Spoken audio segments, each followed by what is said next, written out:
Welcome, and congratulations on making one of the wisest investments of your life.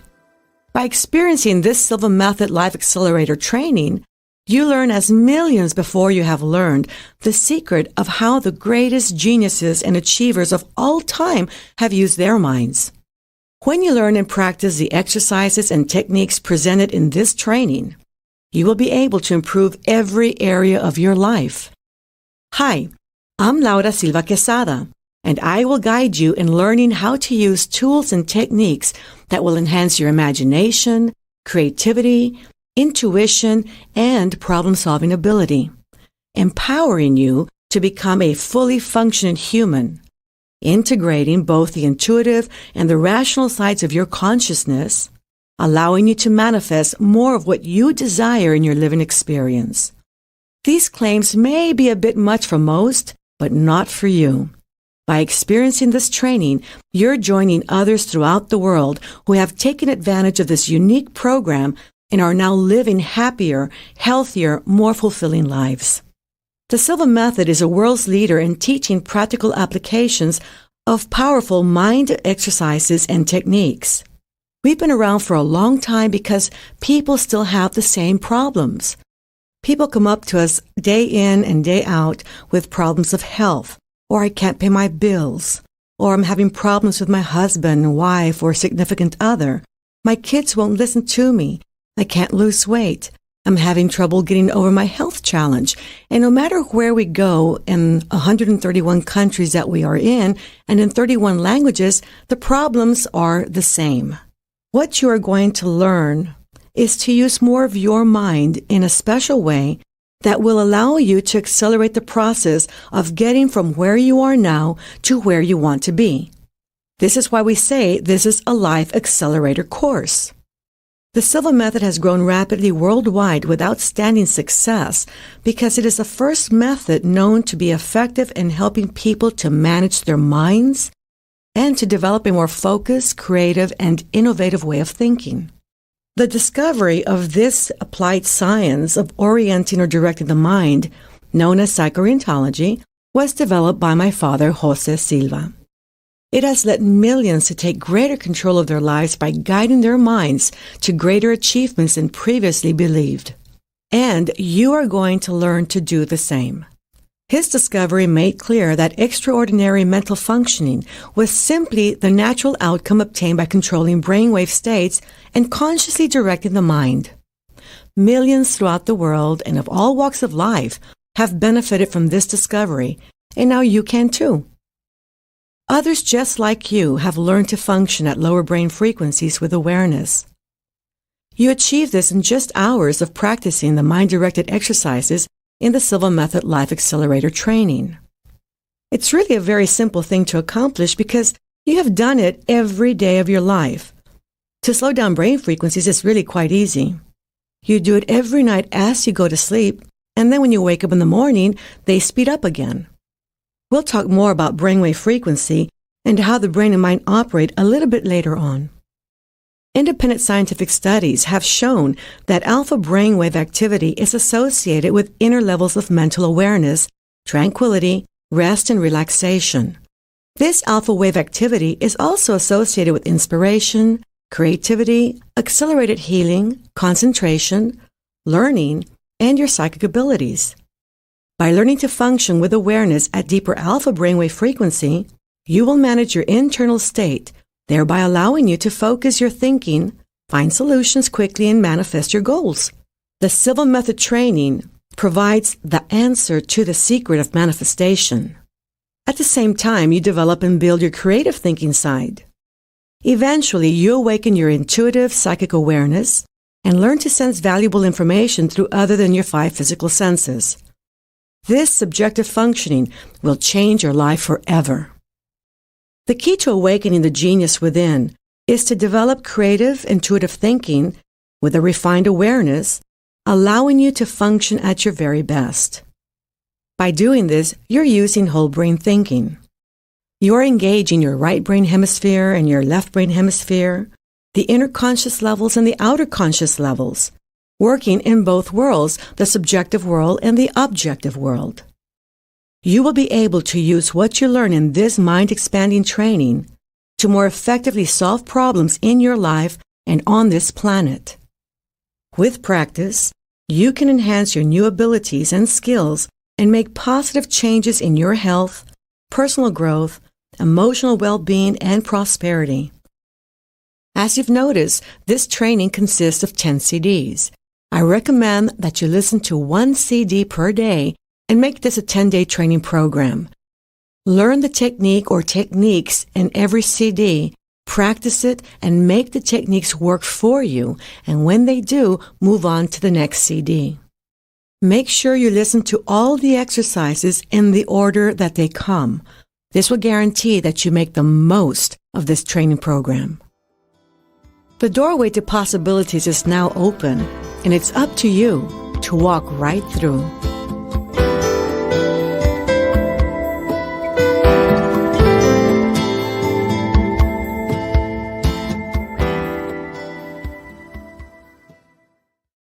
Before we continue, I want to share with you my goals in delivering this program. My goal is for you to hear exactly what you need to hear in order to change your life today, to make positive changes in every area of your life that you choose to change. The tools and techniques and the concepts in this training are really life-changing when you apply them. They're not going to work for you just because you heard them. You really do need to apply them. But in order to apply them, you need to understand them. That's my job. My job is to explain to you these tools and techniques and these concepts in a way that you can understand them so clearly that you'll apply them today and start making changes for the better in your life today. Changes that I know you can achieve. I know that you can create a life of your own design.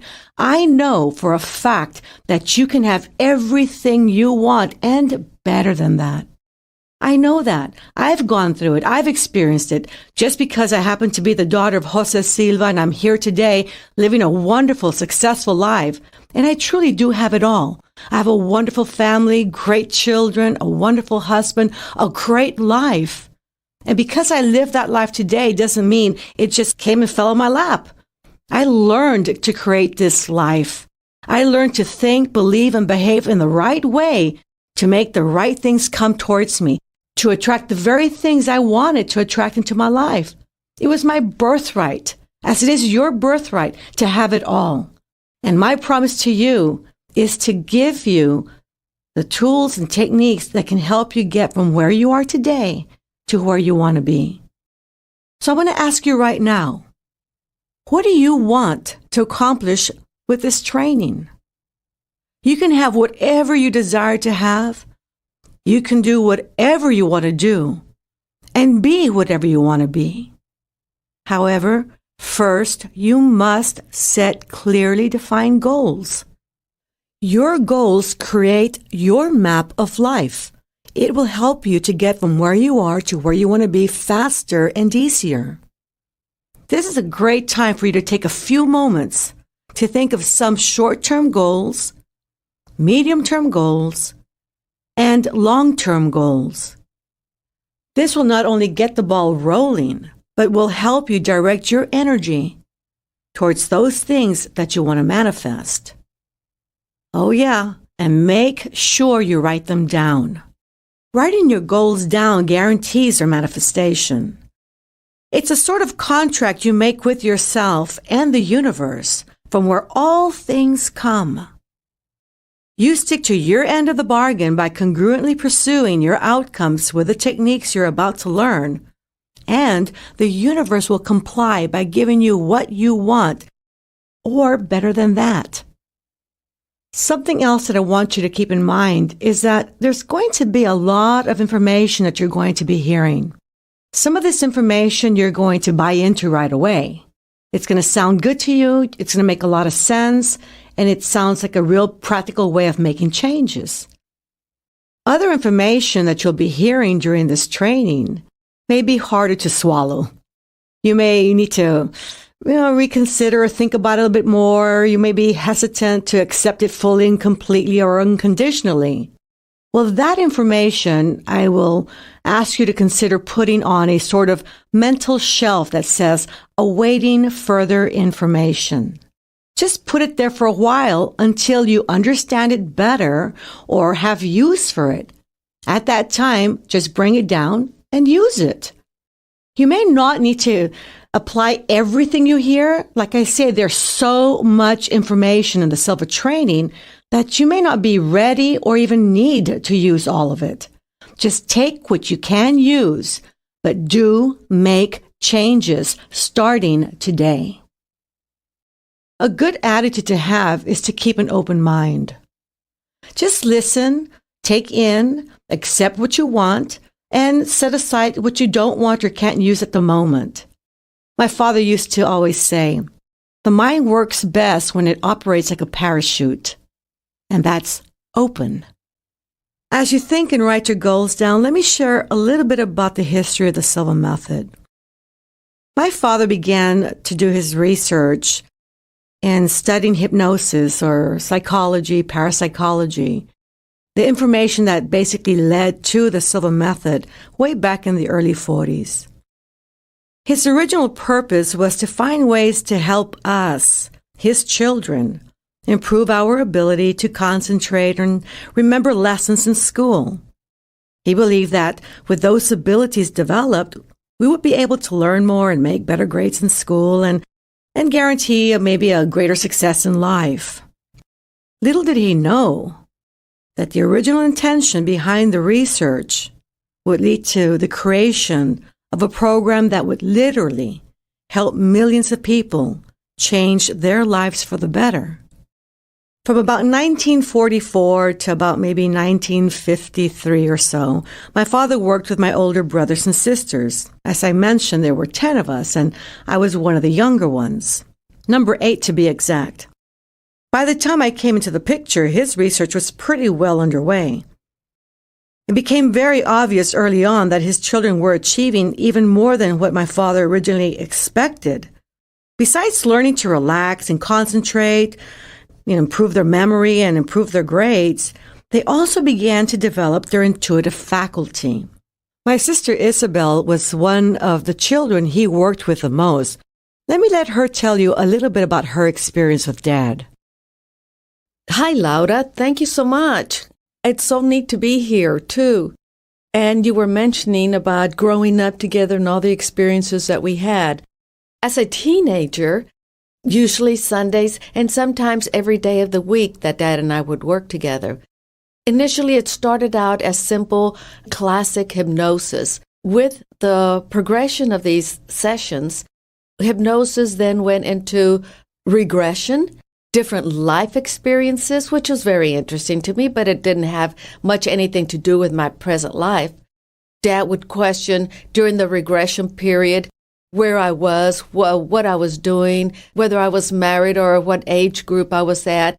And he soon became aware that before he even questioned, I would have the answers ahead of time, which then made him that much more excited and interested in what else might be around the corner that neither one of us was aware of. This must have been a time or soon shortly thereafter that Dad's interest and focus was then towards the intuitive nature of the human mind. This development of the intuitive faculty really impressed him, and he started to focus his research more on that aspect.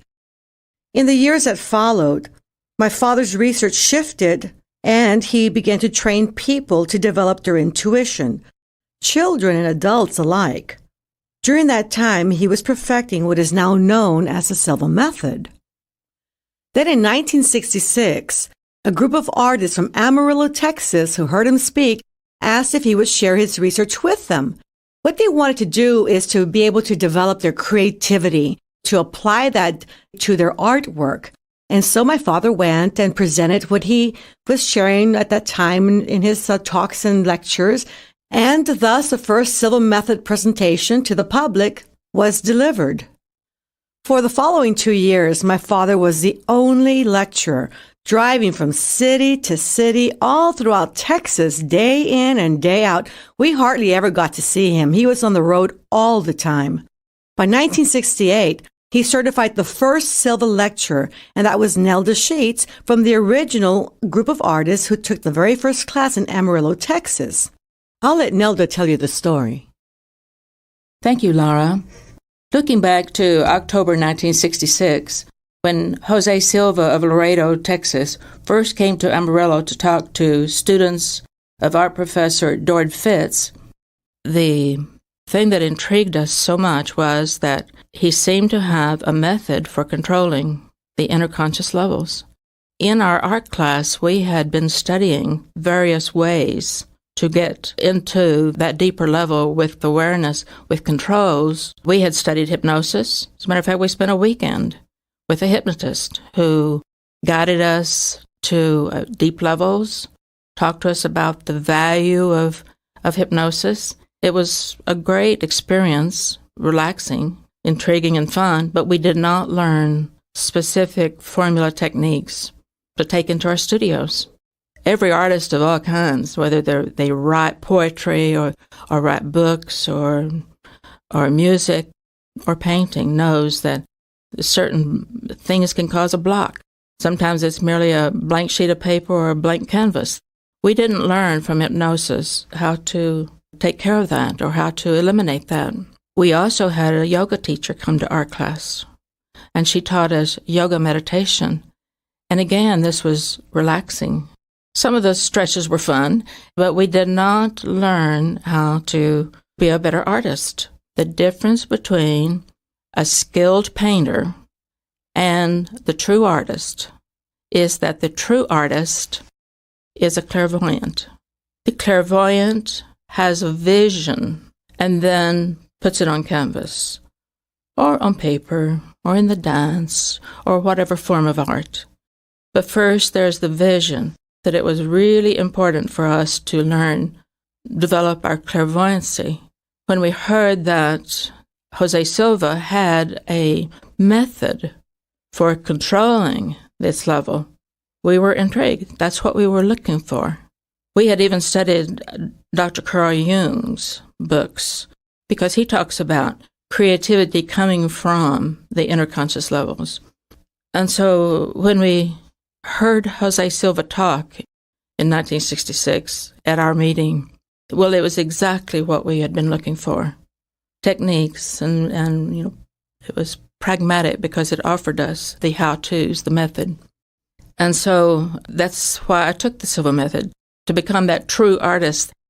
And one of the things that we learned to do in the Silva Method is, at level, expand our imagination, expand our visualization into the spirit of the flower, the spirit of the landscape, the spirit of the person if we're painting a portrait. In other words, we were learning to go within our subject in order to paint more into our painting. That's what Van Gogh did. He painted more because he was able to visualize the spirit of the trees and the spirit of the landscape. It's there in his paintings. And that's what we wanted to do, is become better artists, and that's what I particularly wanted to do. In the very first class that Mr. Silva presented to us, we learned that we were learning so much more than how to be better artists. We were learning the art of living. Then in 1969, other lecturers, one in particular being Harry McKnight, joined him, and the Silva Method began to spread.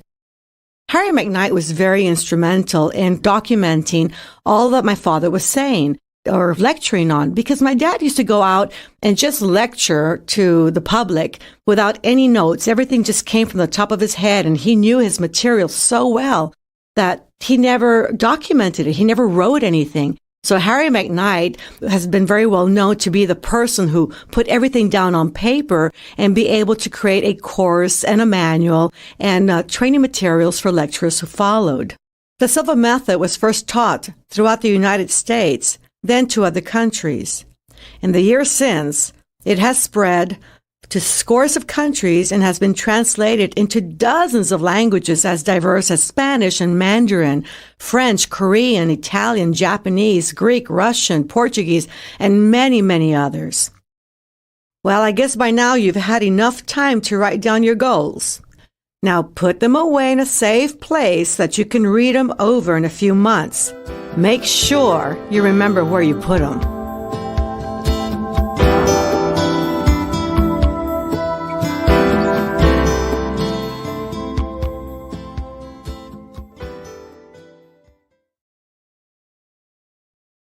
Alicia Curtis and Janie Dolachek, some dear friends of mine and Silva Method instructors in the Oklahoma area, came up with a Silva Method formula that changed the world. The formula has 4 different steps. The first step is to manage stress effectively. The second is to think of what you want and only what you want, not to waste time on anything else. The third step is to go beyond your limiting beliefs. And the fourth is to use more of your brain and mind to be able to solve more problems and become more successful and live the kind of life that you choose or desire to live. Let's start with the first step, managing stress effectively. We all know that we experience stress day in and day out. And stress is not a bad thing. It's only a bad thing when you can't manage it effectively. There's such a thing as good stress, also known as eustress, and bad stress, also known as distress. The good stress motivates you, mobilizes you, energizes you, whereas the bad stress paralyzes you, stifles your functioning, your thinking. And we want to focus more on how do we manage the so-called bad stress. Every time you experience stress, you have a certain reaction to stress. And that reaction to stress is pretty much based on how you believe, think, behave, your attitudes, your values. All those different factors influence your reaction to stress.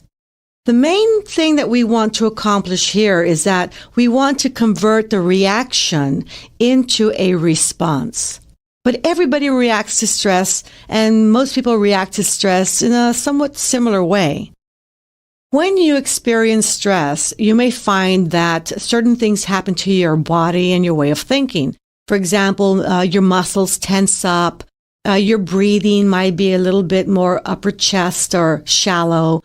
Your eyes may narrow, your heart might beat a little faster, you sweat, you tense or clench your jaws, or your muscles in your back, your arms, your legs. And, when people go through that whole change or shift in their body, we tend to say that the body has now triggered the fight or flight response. Now, the fight or flight response is a response to perceived danger. The thing that we need to focus on is what is causing us to trigger the fight or flight response? Because most of the time we experience stress when we misplaced our keys, or when we're late to an appointment, or we're stuck in traffic, or we're getting upset with someone that wants us to do something and we don't want to do. And none of those things are things that really risk our life.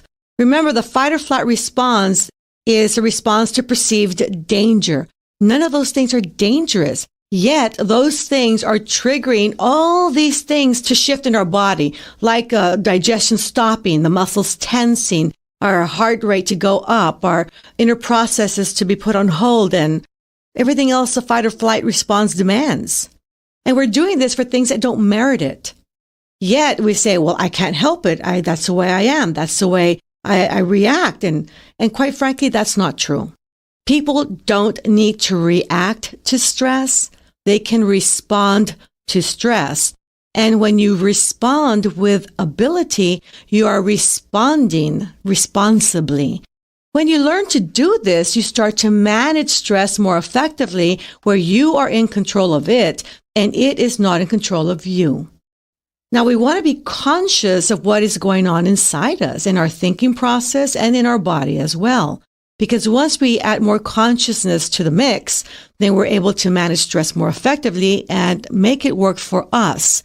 What happens a lot of the time is that there's some underlying currents or underlying reasons why we react to stress the way we do and not respond to it instead. We find that most stress is triggered by emotional factors, and those are abandonment, rejection, the feeling you get when you're not in control of the whole situation, for example, helplessness and hopelessness. These are some of the very core emotions that trigger stress. Now, in triggering these core emotions, we're saying to ourselves that I'm triggering something that is rooted in my past. So a lot of the reasons why I react to stress the way I do has to do with things that happened to me in the past. And they're rooted with abandonment, rejection, lack of control, helplessness, and hopelessness. Now, these are emotions. I need to remind you about that. And I remind you about that because when we're talking about the flight or fight response, fighting and fleeing are behaviors, are ways to protect ourselves to survive as a physical being, as a race, as humanity. Well, the fact is we have survived. We don't have to run or flee to protect ourselves or to protect our lives or not to be killed, in order to survive. We've done that already. The thing that we now need to see is that stress reaction or that fight or flight response has evolved through time. And what used to be the fighting part is now anger, an emotion. And what used to be the fleeting part is now fear. So fear and anger have now replaced fighting and fleeing. It makes a lot more sense because fear and anger are emotions. And of course, so are abandonment and rejection and the loss of control or the feeling that you've lost control, helplessness and hopelessness. Those trigger the emotions of anger and fear. So whenever we feel stress, we need to ask ourselves, what really is causing the stress? What's triggering the stress? Is it that all of a sudden I'm triggering a sense of abandonment, like you're leaving me, you're going away, I'm being left alone? Or is it rejection? You don't want me. You don't like me. You're not accepting me for who and how I am. Or is it that we're such control freaks and we want everything to go our way, or we're going to get really upset and start stomping and pouting like, I want it this way, not the other way. Do it my way. Or is it that it's hopelessness? There's no hope. I can't do anything about it. It'll never happen. It's impossible. There's no solution. Or helplessness. I can't do anything. I'm not resourceful. I don't have the skill, the knowledge, or the resources to make it happen. I'm helpless here. I'm weak. So one of those things then triggers the fear and or anger that leads to stress. But you need to remember that when it is triggered, it's something of your past. So who's actually in control of a situation when you feel or experience stress setting in or coming in? Who's in control? Is it the adult you who's talking? Or is it the child you? Because anything that's triggered has to do with your past.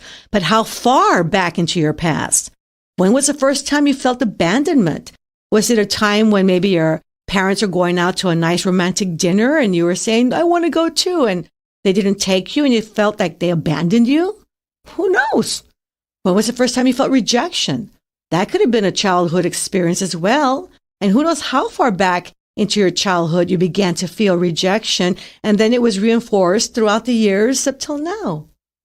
When was the first time you felt that you were weak and things were out of your control or helpless or hopeless? Again, all of these things are things of your past and they're being triggered, and that leads to anger and or fear and stress. So whenever you feel stress setting in, and you're probably going to feel it somewhere in your body, whether it's going to be in your jaws, your neck, shoulders, in the pit of your stomach, wherever you experience stress, the moment you feel stress, you need to stop and ask yourself, what's at the root of this? What's causing it? Is it my need to control the situation and I can't control everything and everyone all the time? So now you need to separate yourself from that child you or that past you that doesn't have the kind of resources the adult you has. And now, as an adult, say, how can I best handle the situation? And then go ahead and do so. I want to go back and remind you, that the fight or flight response has evolved through time, and now to replace it is anger and fear emotions. So whenever we're talking about stress and how stress affects our overall living experience, our way of making decisions and right choices, our way of thinking through problems, a way of being creative, our way to communicate effectively with people we love and work with, and also how stress affects our immune system and can really hurt our immune system, and that can easily lead to illness. In other words, stress can very much affect in a negative way everything we do and our health as well. We have often heard that 80% of all illness is stress-related. So an easy way to work with that to start with is that every time you do experience stress, for you to become aware of where you experience it in your body, and at that moment, interrupt the pattern of reaction. And by doing that, you're able to then consciously respond to stress with ability instead. So the moment you feel the stress setting in, you stop, close your eyes, take a deep breath, and say relax and get in control. And then notice where the stress is experienced in your body, and then bring to mind what core emotion is being triggered. Is it abandonment or rejection, or the fact that I'm not in control of the situation or of that person, or I feel helpless or hopeless? Once you identify that, you recognize the fact it is a triggered emotion and belongs to something about your past. It could be that child you that lacks the resources to handle a situation appropriately or responsibly now here as an adult. And so you want to separate yourself from that child you, and you may want to go back to that child you during a meditation later on, and we'll talk more about that, and deal with that child you and give that child you the resources that he or she needs in order to understand what's happening to you today. So now you come back as you are as an adult, and now you think of better ways of handling what's causing the stress. A child you might say, I don't like that, and stomp the feet, whereas the adult you might say, you know what, I really don't care for that, but let me see what I can do to make it better.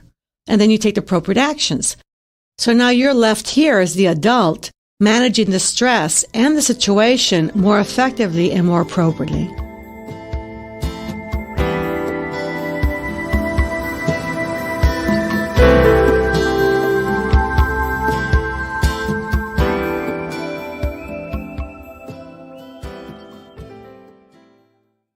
The second step is to think of what you want and only that. If there's only one thing you learn from this training, is to think positively. Positive thinking means thinking and talking about the things you desire, whereas negative thinking is thinking and talking about the things you do not desire. Positive thinking is an extremely important aspect of life in general. Every time you say words such as, I can't, I don't want to, but, try, or should, you are engaged in negative thinking. You need to also consider avoiding phrases like, that really makes me sick, I can't stand it, it burns me up, I hate this, it's a pain in the neck. These kinds of phrases only attract what you don't want in life. You need to remember that thought precedes physical manifestation. Now, I'm not saying that everything you say you will manifest, but when you start saying things and those things you say are charged up with emotion, like, I can't stand this, I hate it, it burns me up, then the likelihood of you manifesting that is more probable. Now, again, when we get stuck on thinking a certain way, it's almost like a bad habit. A lot of people who say, I can't stand this, will say, I can't stand this a lot. Or some people will say, it makes my heart skip a beat, or it breaks my heart. You find that those people tend to say, it breaks my heart a lot. Now, the more you repeat the phrase, the stronger that programming becomes. When you say something to yourself over and over and over and over again, whether it's positive or negative, it becomes a sort of affirmation. Now, the affirmation is going to work because it's repeated over and over and over and over again. When you do that kind of repetition, the chances are that you're programming your biological computer with information, and that information is going to take root and it's going to express itself. A lot of times people who do say, oh, that gives me a pain in the neck, suffer from neck pain. Or people who say, that breaks my heart, have bad heart conditions. Or people who say, that burns me up, tend to have heartburn. Or I can't stand this, tend to have problem with their feet, standing, or they fall, they break a leg. Now, it doesn't happen like that all the time, but I want you to consider thinking of people that you know that use these phrases on a frequent basis and how their lives are. Because there's a direct correlation as to what you say and how you live. Thought precedes physical manifestation. You are wasting your time and energy by thinking thoughts that are only going to attract what you do not want in life. So stop it. Stop it and start thinking of what you want instead. People often say, wait a minute, I'm a very positive thinker. I don't want to be sick. I don't want to be miserable. I don't want my marriage to fall apart. I don't want to be poor. You see how positive I am? But guess what? The very moment you start saying, I don't want to be sick, that's what you're thinking about. You're thinking about being sick. Let me ask you to do something. Do not think of a pink elephant. There you go. You're doing it. You're thinking of a pink elephant. Not only that, you're picturing a pink elephant. You're picturing a pink elephant in this mental movie screen of your mind. That movie screen is the same movie screen the universe is watching. You and the universe are watching the same movie. If you say, I don't want to be sick, and you're projecting images of you being sick, guess what you're going to get? You're communicating not only with yourself, with your body, with your brain, with your mind, and the universe, I want to be sick. So if you tell the universe instead, I want to be healthy, I want to be strong, well, guess what? In a matter of time, you're going to be healthy and strong. If you tell the universe, I want my marriage to work, I want to have supportive relationships, loving relationships, well, guess what? You're not only telling your body, brain, and mind, but the universe that you want these things, and the universe will comply. The same thing applies to abundance. The same thing applies to happiness. Whatever you want to attract into your life, you need to think and say and picture in order for it to manifest in your living experience. A lot of times people will ask, well, what am I supposed to say when people ask me, how are you? Just say better and better. You don't have to tell them the truth. You don't have to tell people, oh gosh, I just had a horrible thing happen. I can't pay my bills. My husband walked out on me. My kids don't pay attention. Why are you telling them what's going on in your life? They're not your doctors. They're not your spiritual healers. They're not your bank officers. They're not going to give you the money. So why are you spilling your guts out to someone who's not going to give you anything back in return? In fact, the more you talk about your negative situations with people, the more that's going to go around to other people. And now you have negative energy coming back at you. You're going to have more people thinking negatively about you than you want. Why not just say better and better? My life is getting great, or my life is getting better all the time. And the people you tell that to will then go on and talk to other people and say, hey, guess what? I just saw so-and-so the other day. And man, he or she's looking great. She's doing better. I heard that everything's going well and things are looking on the up and up. And that person will tell somebody else. And you know how that story goes. It all comes back to you. And now you have a lot of people thinking really positive thoughts about you, sending you more energy for manifesting more what you want into your life.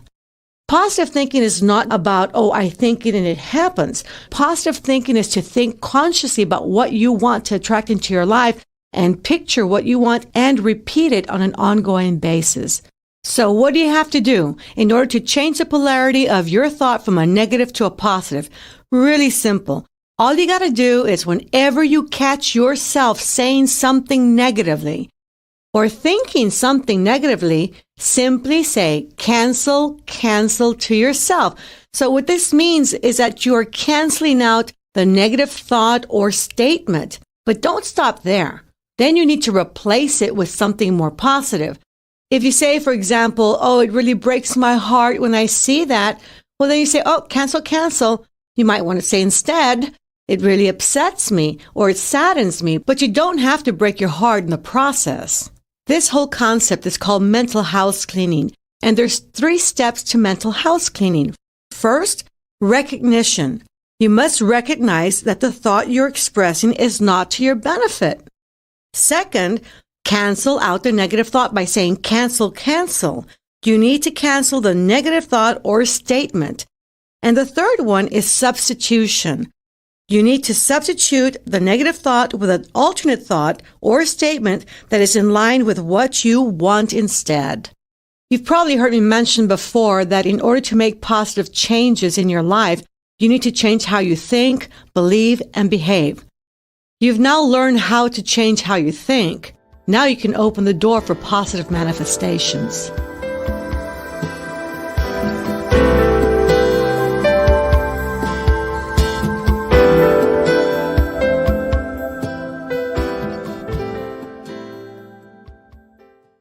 The third step to the Silva formula that changed the world is to go beyond your limiting beliefs. Many of our beliefs are from our earlier years and are frequently associated with experiences involving peers, parents, and education. These experiences may be either of a positive or a negative nature. Most often they operate at the subjective level and exert tremendous impact on our lives. But first we want to discuss or think about, well, what is a belief? I have so many times asked people, what is a belief? Define a belief for me. And they stay like, well, a belief is, well, and they really can't pinpoint the definition of a belief. If you don't know what a belief is, how can you work with it? How can you improve on it? How can you eliminate it or modify it? Simply stated, a belief is a statement you make to yourself about something you hold to be true, and it guides your living experience. If your living experience is something you're not really happy about, for example, maybe you're not as healthy as you would like to be, or maybe you're not making enough money to pay your bills and support yourself or your family. Maybe you're in a bad relationship. Whatever the situation is with you, however you're living your life, is due to how you believe. A lot of how your life is unfolding before you has to do with the beliefs you hold to be true. Some of these beliefs are so easy to change. All you need to do is change the statement. You're literally changing the belief itself, and you may be able to attract a different outcome in your life, attract different things to happen. For example, changing the belief statement from, I have so many problems that I'll never be happy, to, I will solve my problems and create greater happiness in my life, has the potential of changing your living experience. A good way to determine what you believe you deserve is to notice how you live. If your beliefs about life, love, health, happiness, and abundance work for you, then you keep them. If not, you need to change them. I often ask people to list their limiting beliefs, and they have such a hard time of thinking of even one, yet I'll hear them say things like, I want to be healthy, but with this illness, it'll never happen. Or they'll say, I wish I could make more money, but with my education, that's impossible. Or they'll say, I would love to find the perfect partner, but all the good ones are taken. Or, I really do want to be happier, but my past gets in the way. Anytime that you use the word but, you're exposing a limiting belief. Or I'll ask them, why aren't you as happy as you would like to be? And they'll say, oh, God, you don't know my husband or my wife or my boss. I mean, it's really awful. Well, you know what? That's a limiting belief. Anytime you say yes, but, you are really exposing a limiting belief. Not only that, but you're also pointing that finger of blame. You're saying, yeah, it's because of this and that and the other and him or her or whatever, without realizing you have 3 fingers pointing right back at you. It's all about you and how you think and believe. If you don't like your living experience, you'll need to change your beliefs. Change them to attract more of what you want into your life.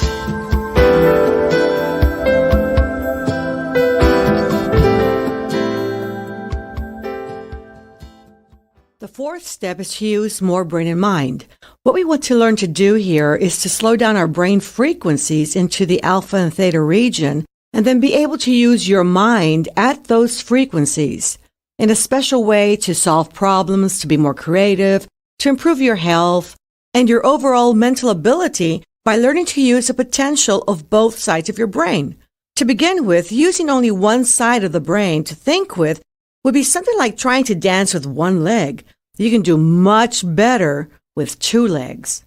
Your brain is composed of approximately 100 billion neurons. Neurons function by continuously firing energy and then resting. The number of times per second that they fire and rest is called their frequency. Your brain's many neurons are always pulsing at some frequency. Throughout your entire brain, different sets of neurons are firing at different frequencies. When you are in deep sleep, for instance, most of your neurons pulse very slowly. They pulse more rapidly, though, when you're in a light level of sleep, and faster yet when you're wide awake. The average vibration of an adult's brain when wide awake is normally about 20 cycles per second. Brain frequencies between 14 and 21 cycles per second are called beta brain frequencies. These frequencies are associated with the outer objective world. The brain, while at beta, perceives and gets information through the use of outer physical senses and is conscious of time and space. This relates to outer conscious levels of awareness. Slower frequencies between 7 and 14 cycles per second are known as alpha. These alpha frequencies are associated with creativity and imagination, with intuition, daydreaming. While a person is functioning at the alpha frequencies, the mode of thinking is very dynamic. Human intelligence can question, explore, deduce, create solutions to problems as well. In the Silva Method training, we use what is called dynamic meditation versus passive meditation. Passive meditation can be experienced while functioning at theta. Theta lies between 4 and 7 cycles per second. While at theta, a person uses inductive thinking. It's very different than deductive thinking. While at theta, the moment a person begins to question, the frequency of brain moves higher into the alpha or beta frequency. Alpha and theta are not directly involved with the physical world or physical senses. We're not necessarily aware of time and space at this dimension, so it could be that you can experience some kind of time distortion when you meditate. One of the benefits that you get by functioning at the inner conscious levels is that you can access your intuition and use your subjective senses to obtain information and help you accomplish your goals. And lastly, there are some lower frequencies below 4 cycles per second, which we reach during deep sleep. These are called delta brainwave frequencies. Very few people are able to remember information while at delta. Very little is known about delta at this time. Now, so much for the brain. Now, as to the mind. In the Silva Method training, we refer to the mind as a focusing faculty of intelligence and allows intelligence to attune itself to and through time and space. In just the same way that your eyes have a focusing faculty to attune vision to things far or near, through the mind, our consciousness can attune itself to things far or near, past, present, or future, and cause the brain to function at various frequencies. When we want to meditate, for instance, it is through the mind that we attune ourselves to slower frequencies of the brain. When consciousness wants to be more active, then it's through the mind that it attunes itself to the higher frequencies of the brain. Now, the mind has its own set of sensing faculties. It can see, hear, taste, touch, and smell, but with no barriers of time or space. So that means that the mind can project its sensing faculties to the past and get information of something that may have occurred, bring it to the present, and make corrections. And it also means that the mind can project its senses into the future and create in the future a mold or a model of what you want to manifest, so that then, through time, you can fill in that mold and manifest that future that you desire. Along the way, you'll notice that you'll be using your visual abilities.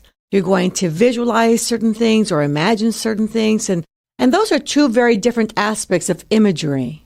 Visualization is to recall something that you have already seen or experienced, whereas imagination is to create something for the very first time, so that when you project your mental senses into the past, you're actually visualizing or recalling your past experiences. When you are projecting your sensing faculties into the future, then you are imagining or creating what you want for yourself in the future. You can also project your mental senses into the microcosm. That means that you can project your mental senses into the subatomic level or the atomic level or the molecular level or tissue level, organ level. And by doing so, you can potentially use your imagination to help yourself heal whenever you're having health challenges. And don't stop there. With your imagination, you can project your mental senses out as far out as you want into the macrocosm.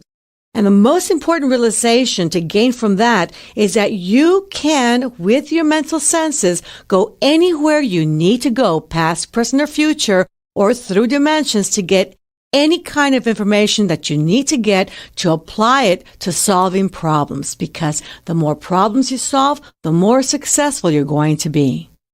And success breeds success. From the microcosm to the macrocosm, human consciousness is always in search for information, and it has the capacity to find it. As you can see, the brain and mind work together, and by doing so, you can awaken the genius within. The greater access you have to more of your brain means the greater access you have to the spiritual dimension. The best way to access a spiritual dimension, or also known the subjective dimension, or that world within, is through meditation. We're going to experience a short meditation in a few moments, but first let me tell you a little bit about its structure.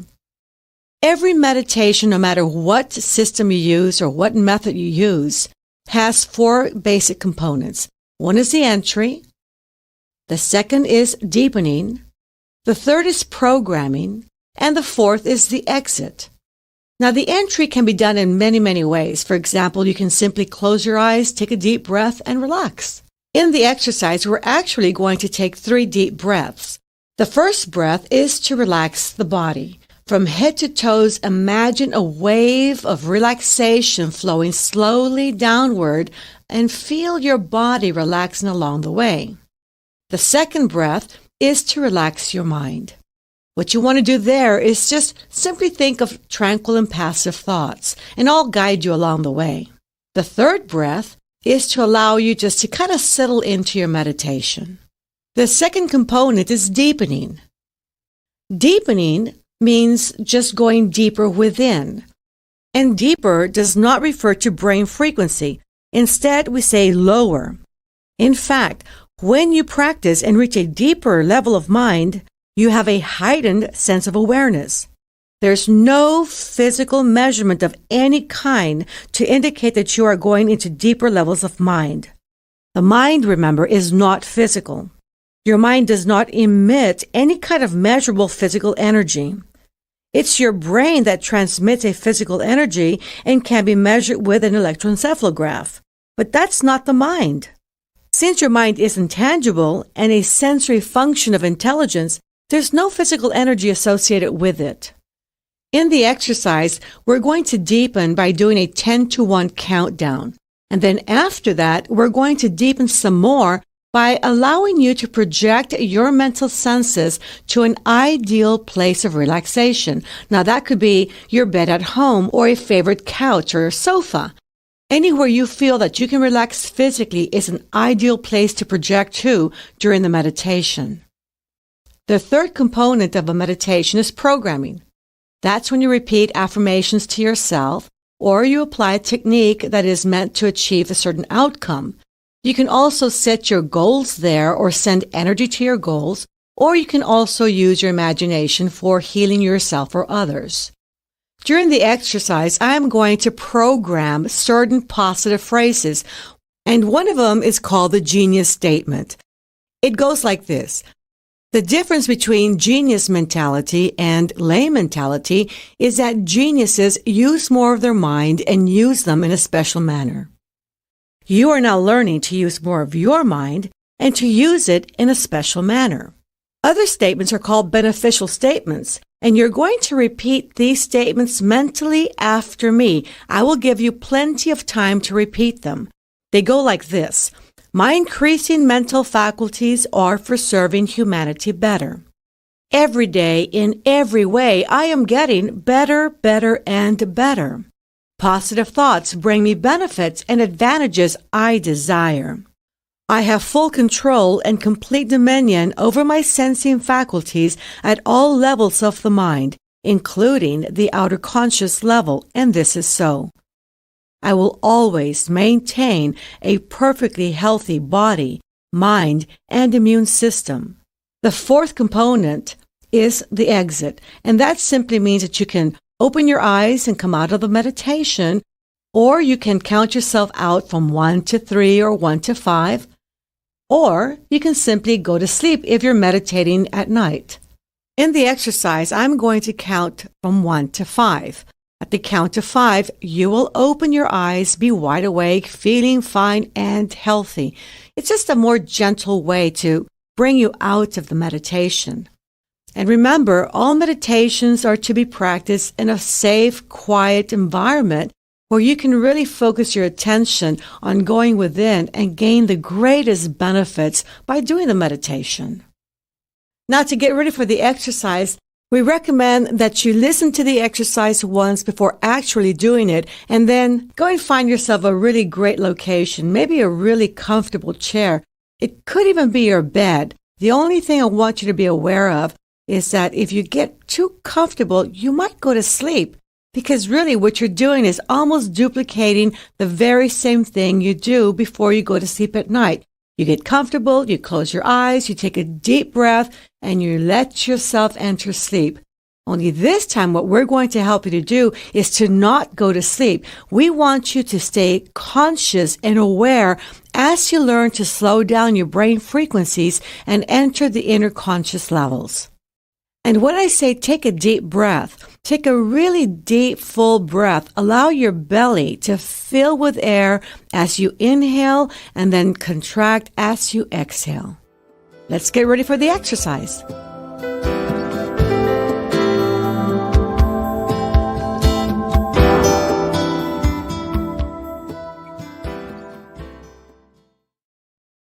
Find a comfortable position. Close your eyes. Take a deep breath. And while exhaling, relax your body completely from head to toes.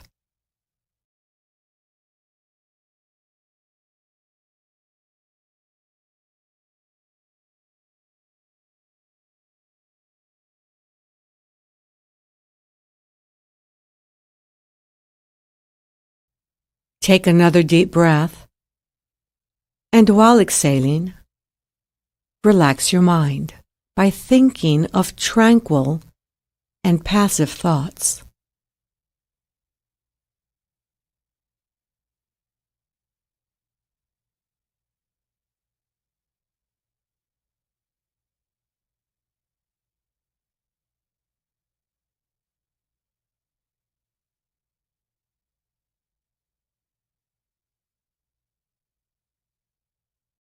Take another deep breath, and while exhaling, feel how relaxed you are.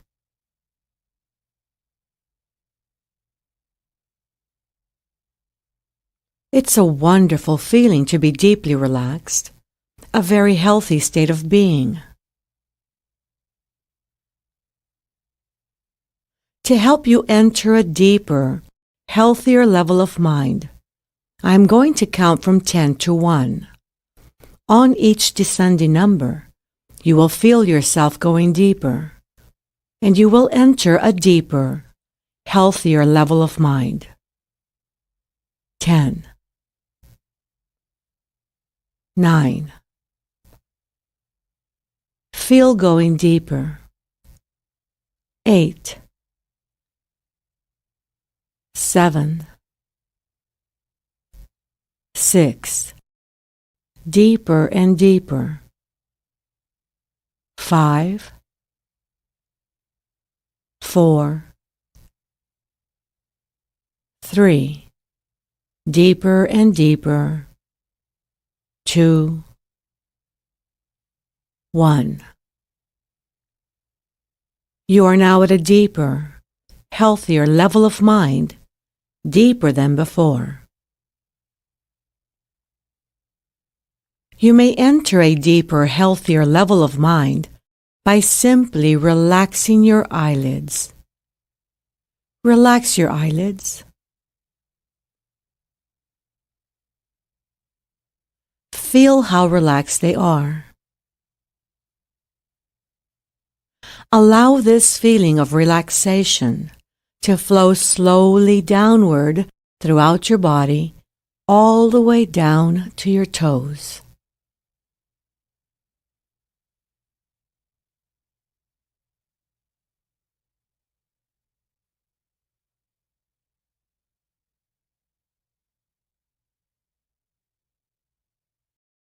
It's a wonderful feeling to be deeply relaxed, a very healthy state of being.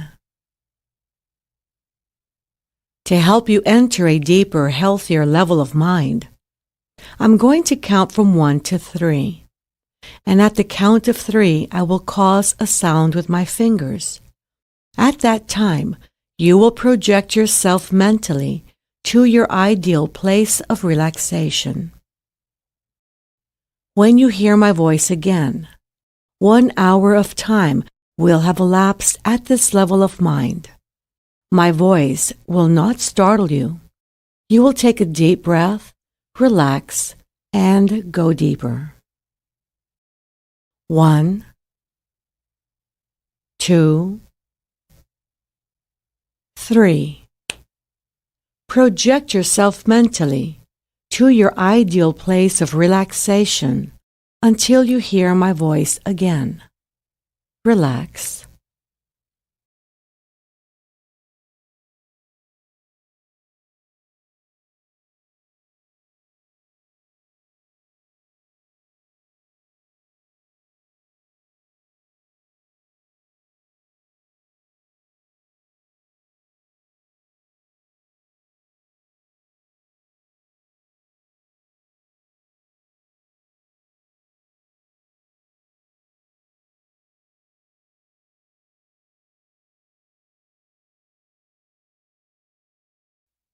Relax. Take a deep breath, relax, and go deeper. The following are genius statements for your benefit. The difference between genius mentality and lay mentality is that geniuses use more of their mind and use it in a special manner. You are now learning to use more of your mind and to use it in a special manner.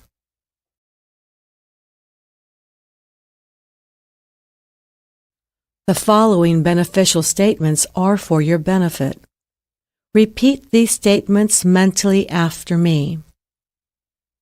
My increasing mental faculties are for serving humanity better.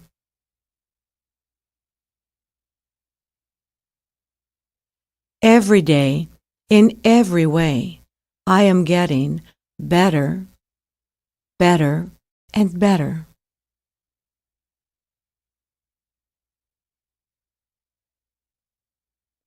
Positive thoughts bring me benefits and advantages I desire.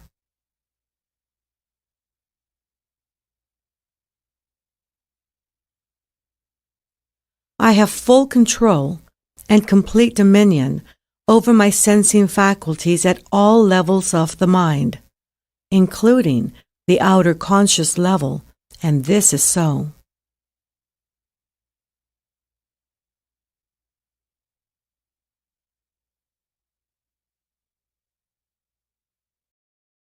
I will always maintain a perfectly healthy body, mind, and immune system.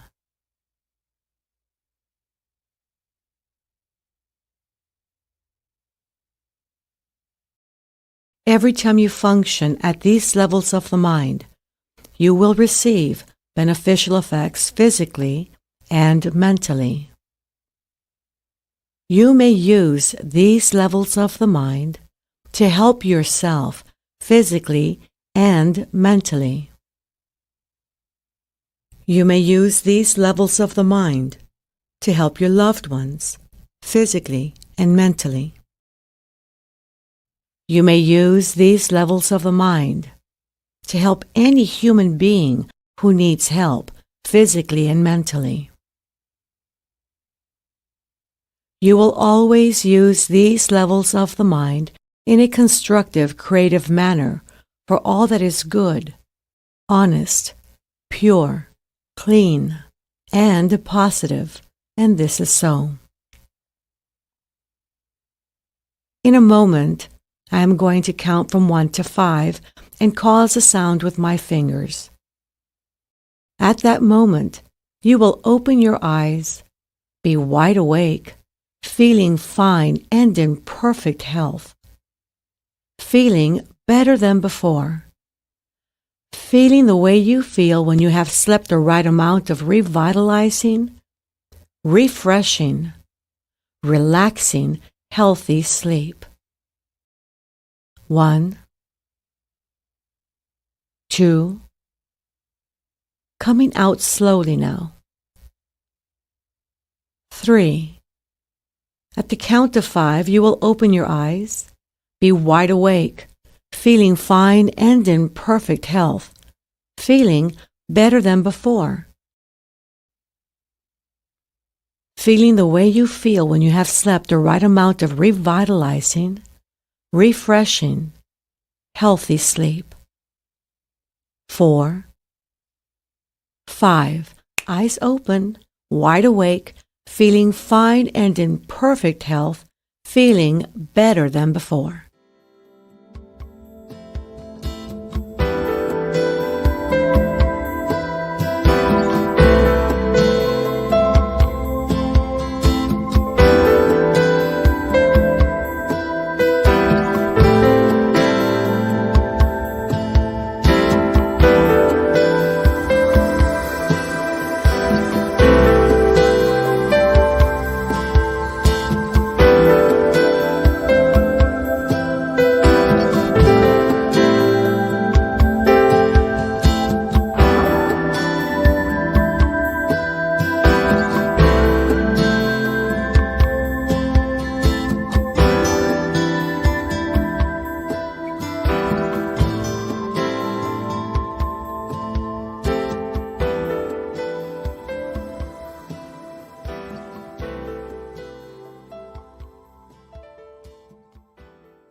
When we think about a human being, I think it's pretty safe to say that most of us agree that there's 4 basic parts that constitute the whole makeup of who we are. That's the body, the mind, the spirit, and the emotions. We can even include the intuitive part as well. We also know that each of those parts has certain requirements that it must meet up to in order to stay strong and healthy. For example, the physical part needs to have proper nutrition, rest, exercise, air, sun, and contact with others, just to name a few. The mental part needs to have challenges and stimulation. It utilizes visualization and imagination. And the quality of thoughts in order for the mental part to stay strong and healthy need to be positive. And in order to connect with that mental part, one needs to meditate. The spiritual part also has its own requirements, such as connecting with higher intelligence or with God, the universe, however you want to look at that wonderful higher power, or to be of service to others, to lend out a helping hand, to feel its connection to all other things that exist on this planet, to be able to love and be inspired by art, music, nature. And the one way we can really connect with that spiritual part of us is through prayer. The emotional part also has its requirements to stay strong and healthy. And one of those is to be able to express your feelings, to be able to forgive, to be accepted by others, to feel that acceptance, to accept yourself. And the emotional part is easiest to connect with when you internalize. And although it may come by many names, the physical part requires rest, the mental part requires meditation, the spiritual part requires prayer, and the emotional part requires some sort of internalization. They all represent the same function of going within. You can call it whatever you want, going to alpha, going to your level, centering yourself, or meditation. They all require you to do certain things that lead to the same outcome, which is close your eyes, take a deep breath, and go within. It's as if through meditation we can strengthen the connection of the spirit, mind, body, and emotions, and enhance intuition. It is through meditation that we are able to maintain each of our parts strong and healthy. Meditation is no longer a luxury as it was once believed way back in the earlier years, but a necessity to maintain health. Now, a lot of people say, I don't have time to meditate. It takes way too long. Well, not anymore. With the Silva Method training, you don't need to take an hour to go within and get benefits. That could have been the case way back when people only practiced passive meditation. They would get into a meditative state and go as deep as they could go into theta and stay there as long as they could without going to sleep. Now that could take a long time, and the benefits are a little different when practicing passive meditation versus dynamic meditation. With the Silva Method training, even 5 minutes is good. We also say if you have 10 minutes, that's even better. And 15 minutes a day is excellent. We also emphasize that once a day is good, twice a day is very good, and 3 times a day is excellent. But if you have a health challenge, it's best to practice 3 times a day, 15 minutes every time. See, you don't have to go into this long, drawn-out meditation, although you can if you want to. You will get benefits by going into alpha for even just 5 minutes a day. As long as you include meditation into your everyday living experience, you will receive benefits. Now, the purpose of your meditation will dictate what kind of benefits you're going to gain. Is it because you want to energize yourself, or is it because you want to use imagery and speed up the healing process because you do have a health challenge? Or maybe you just want to improve your grades at school and have better concentration. Or possibly it's because you want to eliminate pain or discomfort. The long and short of it is that meditation is not a luxury. It is a necessity.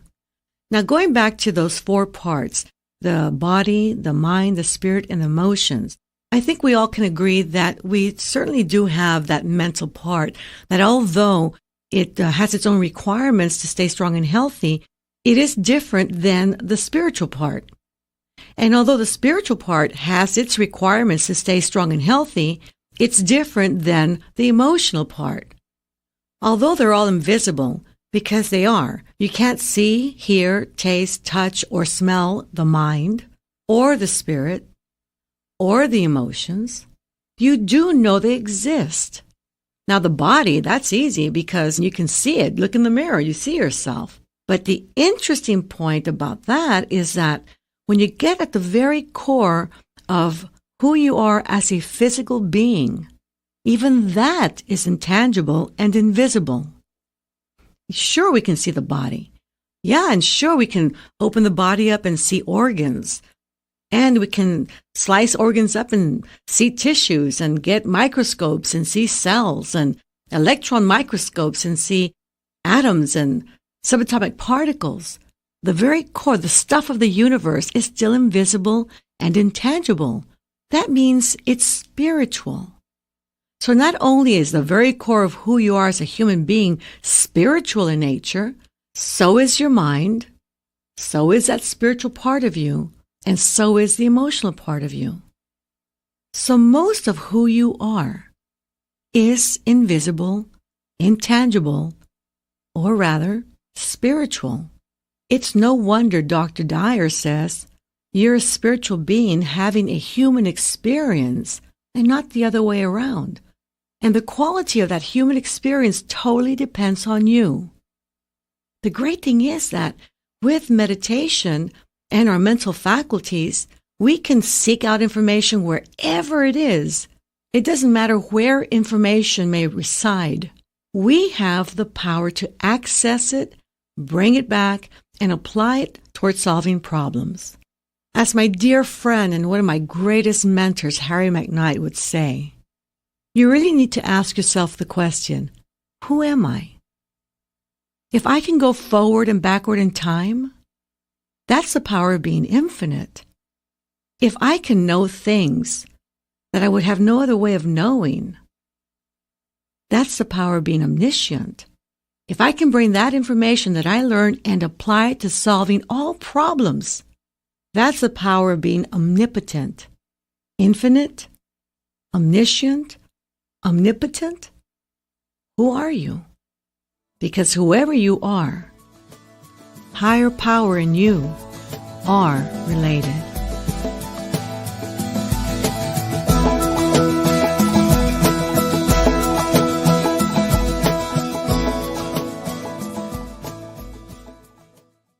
We've all had what seem to be spiritual experiences or intuitive experiences because that's who we are. We are spiritual in nature. And it's important for us to be able to access that inner self easily and at will. We want to be able to go within and touch base with our spiritual nature. When we do that, we find that we have a tendency to be more connected with everything else that exists on this planet, with other people, other inhabitants, whether inanimate or animate. We just have a certain way of connecting with them because we do connect at some point. We all have subatomic particles. We all have atoms. We all have molecules. Whether we're talking about something that is inanimate or animate, we all have those different levels of existence within us. So we are in rapport at some level with everything that exists on this planet. And it may be that we have even greater rapport with plants than with inanimate matter because of cell life. That's another level of existence that we have in common. And more so with animal life, because now we're talking about cells that come together to form tissues and organs that form systems, and the systems that form a whole human body. So the more complicated the existence, the greater our rapport seems to be. It stands to reason that one of our duties as spiritual beings is to extend a helping hand to everything else that exists on this planet. We have the capacity to think and to reason, to be creative and solve problems. We are able to make this a better world to live in. So part of our purpose as far as life is concerned is to be here to solve problems. That's the beauty about being able to go within. You're able to be more creative, think of more solutions, because you'll always be able to find a solution to every single problem that exists. And not just one solution. What's so neat about going within is that for every single problem you have, you can probably think of 5 or 6 or 7 solutions. Just pick the best one. If it works, great. If not, go with the next one or the next one. But you have no excuse Once you start using your mind in this very special manner, and you go within and access your spiritual nature that can go forward or backward in time, or be anywhere on this planet or any planet in the solar system, or any solar system in the galaxy, or any galaxy in the universe. When you can do that, you have no excuse for not finding solutions to your problems. I always like to say, either do something about it or zip it up. There's nothing wrong with problems. Problems provide us the best vehicle for growth, for learning, for succeeding, because again, the more problems you solve, the more successful you become. So there's no excuse, now that you know that you have access to all information, to not live the life of your own design. One of solving problems and making this a better place in which to live for yourself, for your loved ones, and for everyone who follows. There's a great statement my father always put into his mental exercises. At the end, right before coming out, he would say, "You will consider the whole of humanity, depending on their ages, as fathers or mothers, brothers or sisters, sons or daughters. You are a superior human being. You have greater understanding, compassion, and patience with others." That's such a great statement. It implies that we're one big family. And if we could just see each other in that light, I think we'd be more ready to extend a helping hand, more ready to solve problems, not just for ourselves, but for everybody else, and truly turn this planet into a paradise. And by superior, I mean superior to who you were just a while ago, before you learned these concepts and applied these tools. A lot of what you're going to be learning in the Silva Method training, the tools, the techniques, the concepts, a lot of those, some may say, ooh, it's New Age stuff. It's really not New Age. It's age-old. These age-old truths are now wrapped in modern-day wrappings. Just because they look and sound very today-like doesn't make it New Age. They've been around for a long, long time. And because they've been around for a long, long time doesn't mean that they're ancient or no longer valuable. The reality is that people still get sick. People still have problems. People still have emotional hang-ups. And they can't pay their bills. And they can't seem to lose weight. I don't care how modern you are. People still get sick and die. Still get into accidents. Still make wrong choices and decisions. The great thing is that once you learn to go within, you're able to access your creativity, your intuition, your gut feeling, and be guided to making wise choices and decisions. And once you start doing that over and over again, you begin to recognize or identify that feeling that's attached to making right choices and decisions. That feeling is what we call a point of reference. And that feeling is what you want to lean on or go back to every time you're about to make another choice or another decision, and you want to make the right one. And review those times that you either thought, believed, behaved in a way that led to something positive, because that whole experience, that whole internal experience that you go through or that you have before you make a right choice or decision can be duplicated by remembering the last time that happened. And it's also a great way to be able to repeat success. In essence, what we're doing is educating our subjective senses. We are learning how to discern and to make distinctions as to what we are sensing with what we see, hear, taste, touch, and smell with our mind. And it's not very different than what we did when we were growing up. If you think way back, or you think of a child, for example, that you know, they're constantly making points of reference with how things feel or how things smell and look. They need to make distinctions between the way steam looks versus the way smoke looks. Although they're very similar, they learn through time that one is very different than the other, and they know how to discern that information. And the more points of reference you make with what you see, hear, taste, touch, and smell in either environment, the physical world or the subjective world, the farther out into that environment you can go. and then come back. And as we go through life, we find that people who make more points of reference can go farther out into the environment and then come back safely. And the same is true in the subjective dimension with your subjective senses. When you establish many points of reference with what you see, hear, taste, touch, and smell with your mind and have no barriers of time or space or dimensions, well, then you can go anywhere, bring back that information, and through time, train yourself to discern or make the distinctions of what you're perceiving so that you'll know exactly how to interpret that information and apply it for problem solving. What we want to do during the exercises as you go through the training is that you want to establish various points of reference, because those points of reference are going to allow you to duplicate your experience when you're meditating, and they're also going to allow you to duplicate your successes in real life experiences. Your points of reference are also going to allow you to go in and out of alpha easily and quickly. In fact, you don't even have to close your eyes to enter alpha.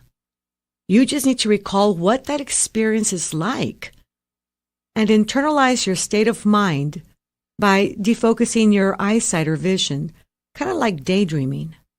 So during the exercise, what I want you to do is to concentrate on your experience of going within, of deepening, of whether you're feeling heavy or light, if you're directly engaged with the exercise or how your muscles feel. All these different things that go on is part of your personal experience. And it could be that someone next to you is having a totally different experience. That's okay. They can, as you can have your own. And everybody's points of reference are accurate for them. I may say, gee, when I go into a meditation, I feel so heavy and my head just drops and I just lose awareness. And I know I'm not asleep, but that's what I feel. Well, that's okay. Others might say, wow, I feel like I'm practically floating off my chair or bed. I feel very engaged. I listen to every word and my concentration is heightened. So when you go through the exercise, just take note of that. You want to recall those very same points of reference, and you're not only able to manage the experience, but you're also able to deepen the experience.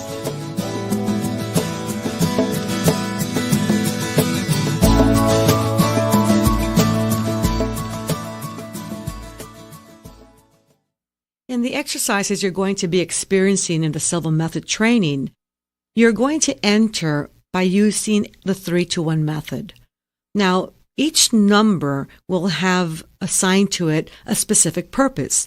For example, number 3 is going to be utilized to reinforce physical relaxation.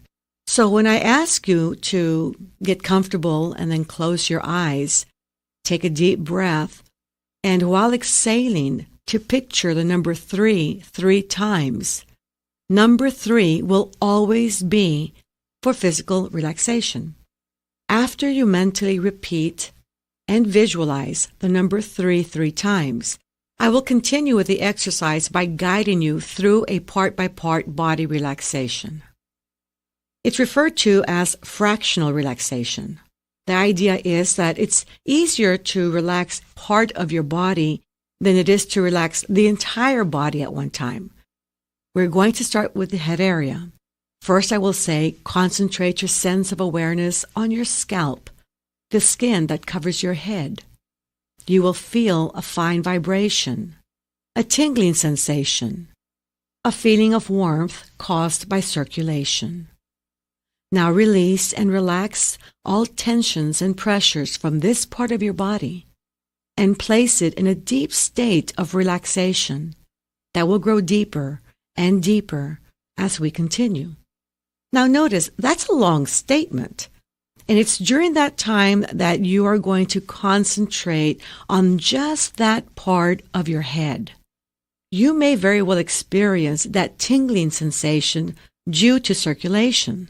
So take a moment to actually focus your attention on your scalp, and then Release all the tensions and pressures that you may be feeling.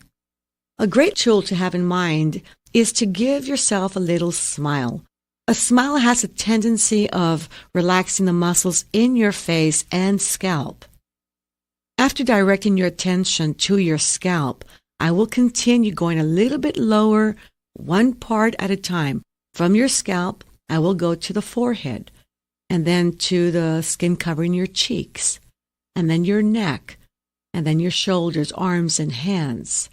Along the way, just simply concentrate on that part or those parts of the body, concentrating on the skin covering the body, the sensation that you experience on your skin, and how your clothing makes contact with your skin. Anytime you focus your attention in that way, you have a tendency to not only relax that part of the body, but go deeper and deeper within. When we get to the chest area and then to the abdominal area, I'm going to ask you to focus your attention within the chest area, or later within the abdominal area. When you do that, think of the different organs within your body and imagine them to be functioning in a normal, healthy, rhythmic manner. Even if you have a health challenge, for more reason, picture whatever organ you're having a challenge with functioning in a normal, healthy, rhythmic manner.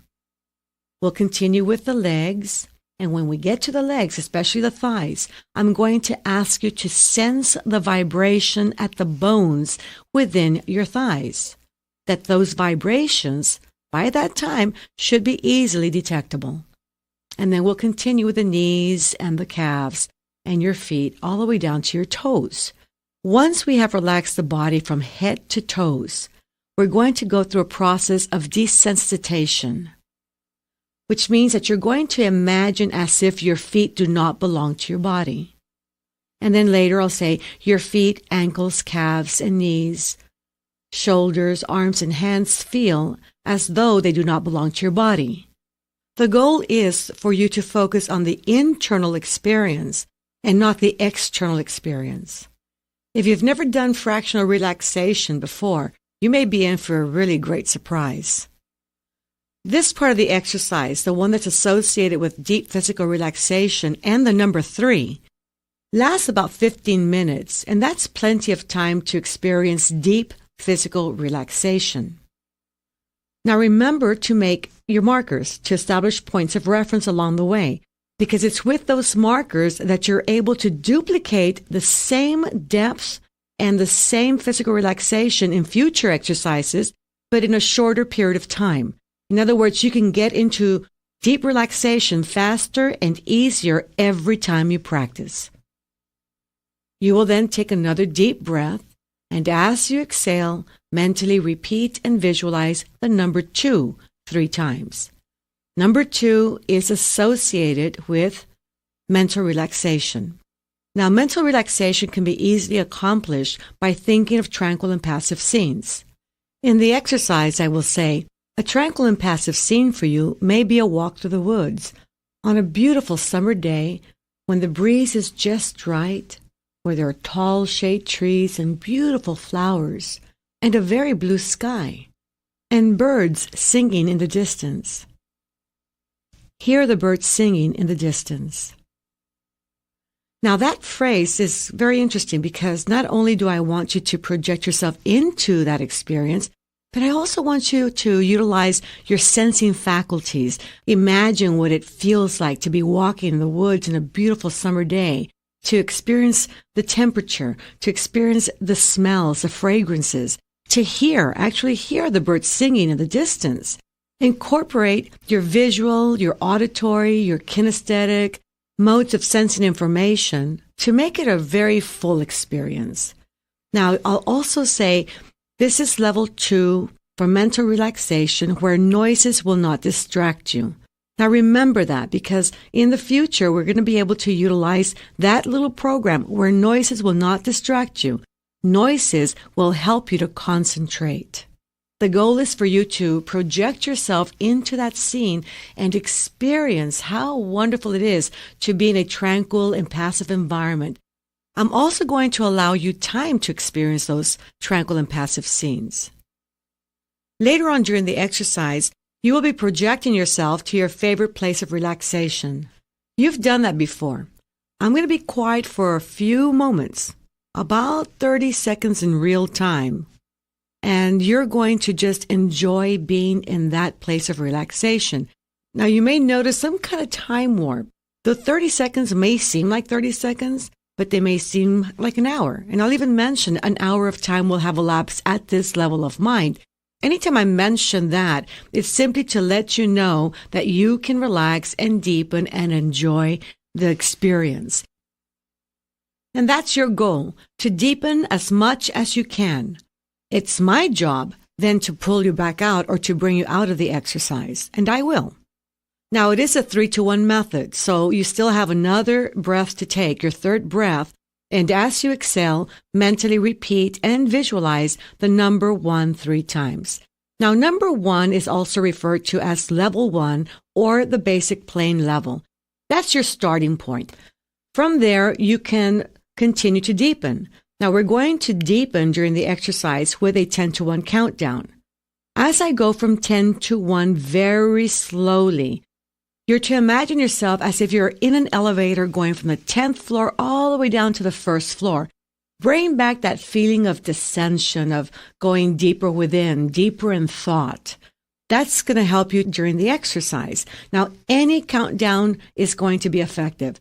If you really want to deepen, you can do a 100-to-1 countdown, or you can do a 50-to-1 countdown, or a 25-to-1 countdown.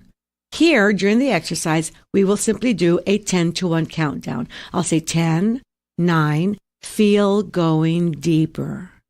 8, 7, 6, deeper and deeper. Now, I say the word deeper over and over and over again because that too needs to become a marker, a point of reference for you to deepen. Every time you hear the word deeper, you want to bring back to mind a feeling of deepening within, maybe a heavy sensation or a light sensation, a feeling of descending, anything like that is going to help you to deepen.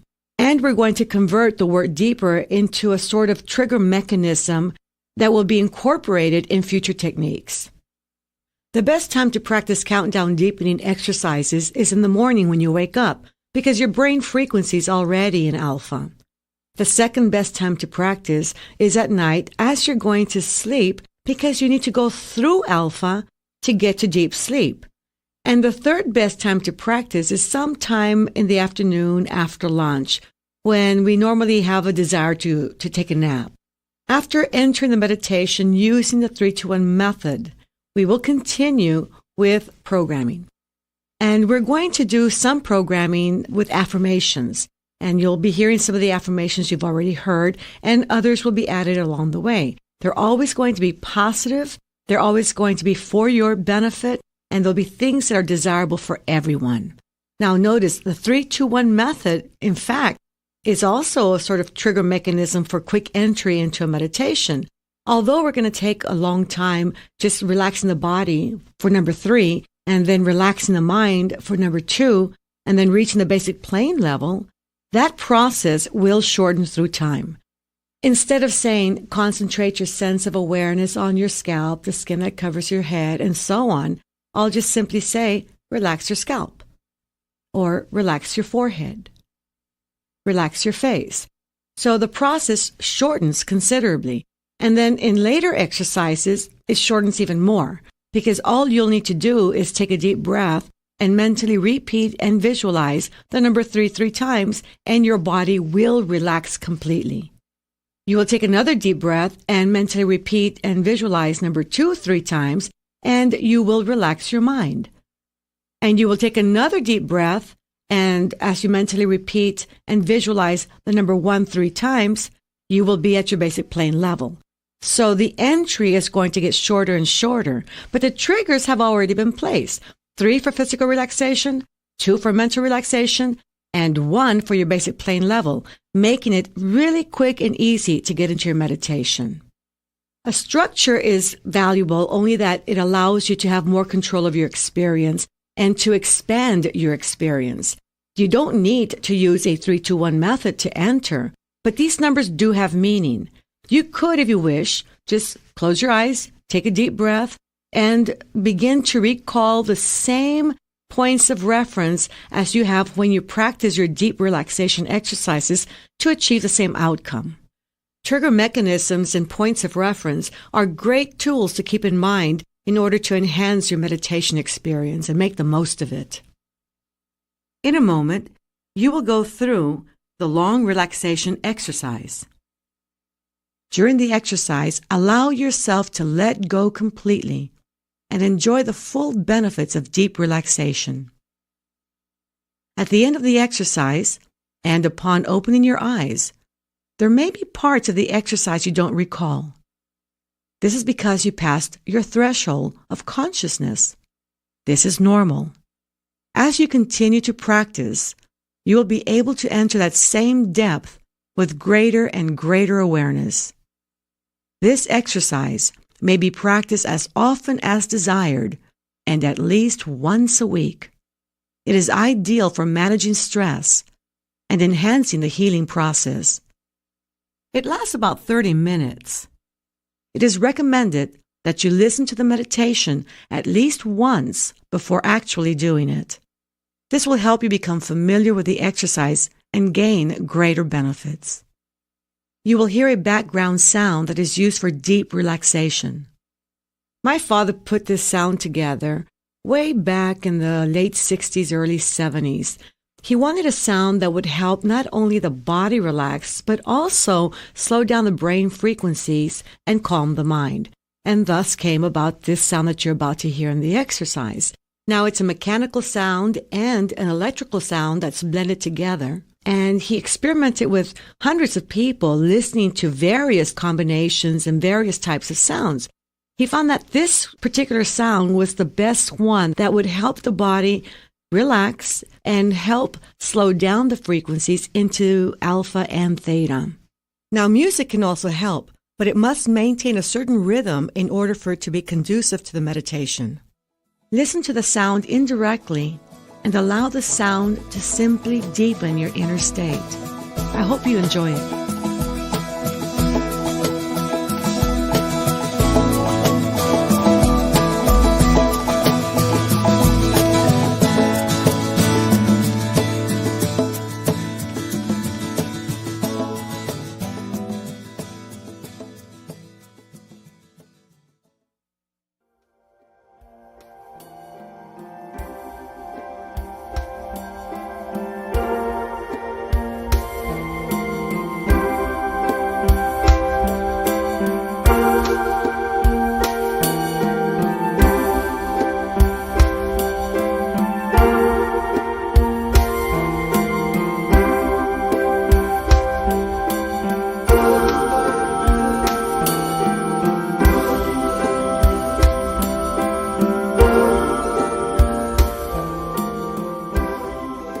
By this time, we've covered a lot of the concepts behind the Silva methodology, and now it's time to get to techniques. All the techniques in the Silva method training are referred to or called formula type techniques, and that's because you need to follow a certain formula to get the outcome that those techniques are intended to give. Now, the techniques may be really simple and easy to follow, and they make a lot of sense. Most of the techniques are going to start off to help you to solve problems in your everyday living experience. For example, to enter sleep without taking medications, or to energize yourself whenever you're low of energy, or to wake up without an alarm clock. The purpose of the formulas are for you to be able to gain greater management of your mind. And the better you manage your own mind, the better it is for you. And obviously, the less control others may have over your mind. Now, you've probably noticed that with the Silva Method training, you've learned to manage stress effectively. And that's a really good thing because we already talked about how stress does affect the immune system, and prolonged stress will eventually show up in one form or another. And most of the time, the first signs of stress will express themselves as headaches, insomnia, or ulcers. So the very first signs of stress will be simple problems, if you will, such as those. As you continue to experience more stress for a longer period of time, these symptoms become more serious. So now you begin to experience things like glaucoma, high blood pressure, and or arthritis. Continued stress, if you don't listen to those signs, it's like your body's telling you, do something, stop, help, something like that. And if you don't do anything about it and you continue to live with stress, then your immune system will continue to deteriorate, and symptoms like blood problems or leukemia or cancer may even surface at that time. Now, don't get too concerned about everything I'm talking about right now, because there is a way to counteract that. If you're experiencing the first signs of stress, then enter your alpha level at least once a day for 15 minutes. That will help. If you have the second signs of stress, then it would be wise for you to enter level twice a day for 15 minutes. And if you are experiencing the more serious health challenges, then enter your level 3 times a day for 15 minutes every time. Remember that you have the power to heal yourself, and this is a great way to begin. As you continue learning the techniques, you'll notice that they move more towards problem solving, goal setting, manifestation. But you can more easily get to doing that when your life is in order. So do notice that some of the techniques in the beginning are going to help you put your life in order, and then you'll be able to set your goals and manifest a life of your own design.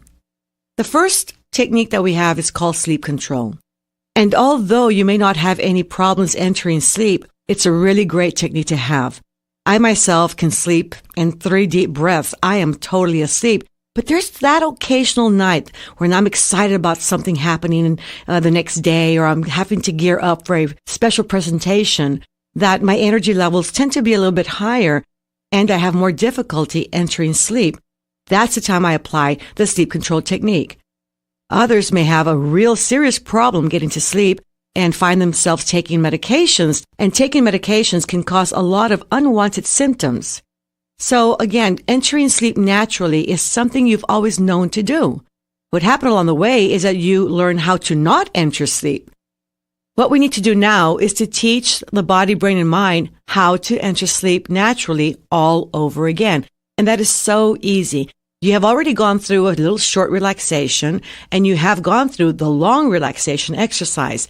Now, your body, brain, and mind have already started to learn how to enter those deeper inner levels or frequencies of brain, and that's where you need to go in order to enter sleep.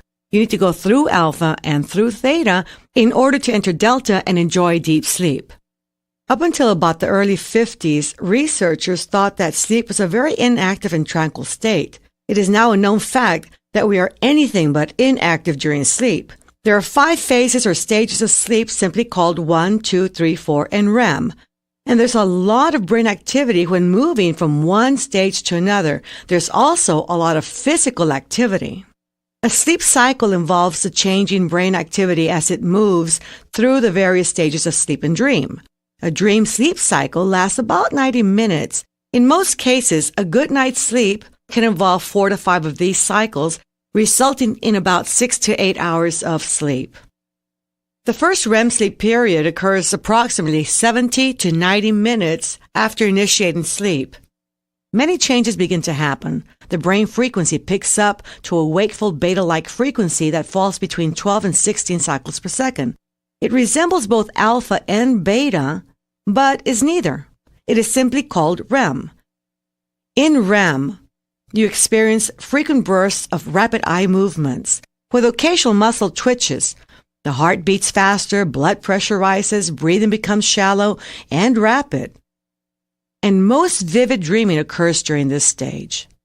Sleep studies show that if REM sleep is disrupted one night, our body will have the need to make up for it the following night, often going straight to REM and bypassing the normal sleep-dream progression. If REM sleep is disrupted for several nights, the detrimental effects on daily activities are progressive. After the first night of REM deprivation, there may be a lingering feeling of tiredness. As the deprivation continues, irritability, lack of problem-solving abilities, and even hallucinations can result. The technique, as I said, is very simple. You're going to enter your level using the 3-2-1 method, and then once you get to level, you apply the technique. What you're going to do is that you're going to visualize yourself standing in front of a chalkboard or a writing board. You're going to have a writing instrument in one hand and an eraser in the other. You're going to go up to the chalkboard or writing board and draw a large circle in the center of the chalkboard. After you draw the large circle within the chalkboard, you draw a big X within the circle. You then proceed to erase the X from within the circle, being very careful not to erase the circle in the least. After you erase the X from within the circle, to the right and outside of the circle, you will write the word deeper. Every time you write the word deeper, you will enter a deeper, healthier level of mind in the direction of normal, natural, healthy sleep. You will then proceed by writing a big number 100 within the circle. You will then slowly erase the number 100 from within the circle, being careful not to erase the circle in the least. Once you erase the number 100 from within the circle, to the right and outside of the circle, go over the word deeper. Every time you go over the word deeper in this manner, you will enter a deeper, healthier level of mind in the direction of normal, natural, healthy sleep. You will continue by writing the number 99 within the circle and erasing it in the same manner, and then going over the word deeper. And then 98, 97, and continue writing numbers and going over the word deeper on a descending scale until you enter sleep. Now, how to make this technique work best? This technique will work best if you focus your attention on the details. It takes your mind away from whatever's keeping you awake. Most of the time, what keeps people awake are outside influences or mental chatter in your head that's keeping you up and busy and going. And what about work? And what about the kids? And what about this problem I have? I've got to pay this bill. And that little chatter that goes on in your head is keeping you awake. So to make this technique work, you need to do several things. One, focus on the details, like not erasing the circle in the least bit, or erasing the numbers starting at the center, going towards the outer edges, going over the word deeper in detail, D-E-E-P-E-R, over and over. That's going to help you to get bored, lose interest, and enter sleep. The other thing, too, you'll notice is that we incorporate in this technique a countdown deepening exercise. It's a countdown from 100 to 1. And every time between numbers, you say the word deeper. 99, deeper. 98, deeper. Now, I want to bring to mind that we have already established a very strong point of reference with the word deeper, to go deeper within, to go deeper in thought. The countdown deepening exercise and the interjection of the word deeper between numbers is going to help you to deepen and go within. Now, keep in mind that this technique is being applied at alpha, and it's much easier to get to delta or deep sleep from alpha than it is from beta. Other tips that will help you to have success with the sleep control technique is to notice the pitch and the volume and the pace of that internal chatter. Most of the time, when you keep yourself awake, it's because the pace of the mental talk or the chatter is really fast, and it's a higher pitch sound as well, and the volume may be a little bit loud. So what you want to do is work with those modalities. Do notice that in the morning when you're trying to get up and can't, that mental chatter is very different than the one that keeps you awake. For example, in the morning, you might be saying, "Oh, I don't want to get up. I'm so tired and sleepy." Notice the pitch, the pace, and the volume of that mental talk. What we need to do is reverse the two. In other words, you want to use the low pitch and the slow pace at night and use your busy high pitch and fast pace in the morning. This comes in handy when you're writing the numbers. You want to make sure that when you write the numbers, you're writing them and thinking them and saying them to yourself in a slow pace and low pitch. You would say 100, deeper, 99, deeper, 98. Deeper. Instead of saying 100, deeper, 99, deeper, 98, deeper. You'll never get to sleep like that. So remember, the modalities of your internal dialogue need to match the outcome that you desire. Now, should your attention wander and you forget what number you're on, that's okay. Just start again with any number. If you feel that the technique may not be working properly for you, then review the instructions and make sure you're doing them correctly. For instance, you may not be erasing the numbers completely or writing over the word deeper. When you use a sleep control technique and you're determined to be successful, you'll keep on doing the technique until you get to sleep, even if it takes all night. Your mind does not like to spend time on a task like this. As soon as your mind knows that you're serious, then your mind would rather let the body go to sleep than to keep working all night long.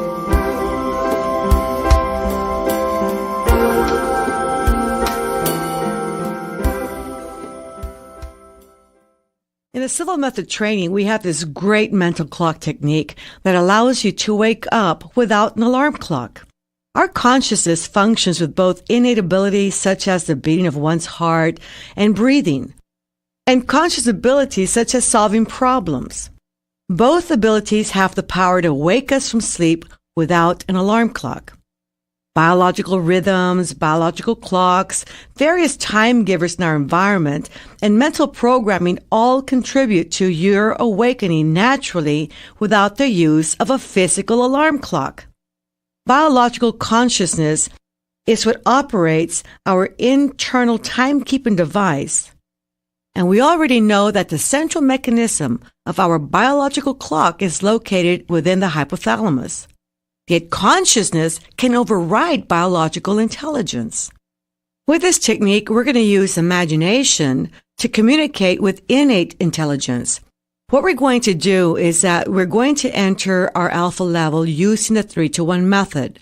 And once you are at the alpha level, you're going to visualize a clock. You are then going to move the hands of the clock to indicate the time that you want to awaken. And then you will say to yourself mentally, in a very affirmative way, this is a time I want to awaken, and this is a time I am going to awaken. Make a clear picture of the clock and the time that you want to awaken, and let that be your last thought as you enter sleep from level 1. You don't need to go into your meditation, apply the technique, then come out to make this technique work. What you need to do is go to sleep from level 1 with the time you want to awaken as your last thought.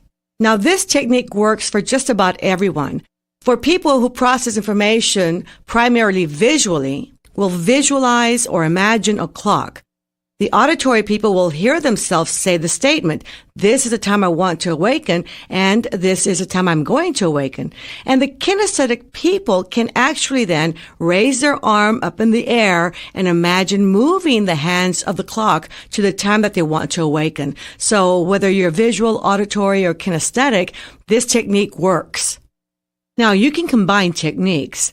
If you need to use a sleep control technique as well, then you would apply the clock technique first, and then your sleep control technique.